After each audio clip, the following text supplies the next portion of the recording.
ఈ వీడియోలో data science అంటే ఏంటో ఎక్స్‌ప్లెయిన్ చేస్తాను. ఈ వీడియోని స్కిప్ చేయకుండా ఎండ్ వరకు చూడు. డేటా సైన్స్ అంటే డేటాని కలెక్ట్ చేసి, క్లీన్ చేసి, అనలైజ్ చేసి, దాని నుంచి మనం ఒక యూజ్‌ఫుల్ ఇన్‌సైట్స్ అనేది తీసుకొని, ఒక డెసిషన్ అనేది మేక్ చేస్తే, దాన్నే మనం డేటా సైన్స్ అని అంటాం. మీకొక రియల్ లైఫ్ ఎగ్జాంపుల్ చెప్తాను. మనం యూట్యూబ్‌లో కానీ, నెట్‌ఫ్లిక్స్‌లో కానీ వీడియోస్ చూస్తున్నప్పుడు, మనం ఎలాంటి వీడియోస్ అయితే ఎక్కువగా చూస్తామో, అలాంటి వీడియోసే మనకి రికమెండ్ చేస్తదనమాట. అంటే ఇప్పుడు నువ్వు యూట్యూబ్‌లో ఎక్కువగా కామెడీ రిలేటెడ్ రీల్స్ చూస్తే, నీకు కామెడీ రిలేటెడ్ రీల్సే నీకు ఎక్కువగా పంపిస్తుంది. అంటే ఇక్కడ డేటా సైన్స్ అనేది ఏం చేస్తదంటే, నువ్వు ఎలాంటి రీల్స్ ఎక్కువగా చూస్తున్నావు, అలాగే ఎలాంటి రీల్స్ నువ్వు స్కిప్ చేసేస్తున్నావు, అలాగే ఎలాంటి రీల్స్ నువ్వు ఎండ్ వరకు చూస్తున్నావు. ఈ డేటా అంతా తీసుకొని, నీకు ఎలాంటి వీడియోస్‌ననేవి పంపించాలని చెప్పేసి డేటా సైన్స్ అనేది వర్క్ చేస్తుందనమాట.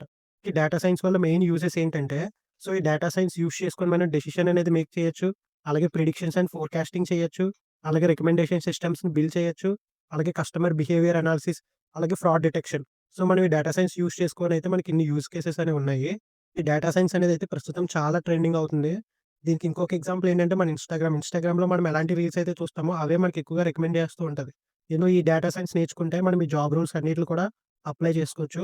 మీకు ఇంకా ఈ డేటా సైన్స్ గురించి ఏదైనా ఇన్ఫర్మేషన్ తెలిస్తే కామెంట్‌లో పెట్టండి.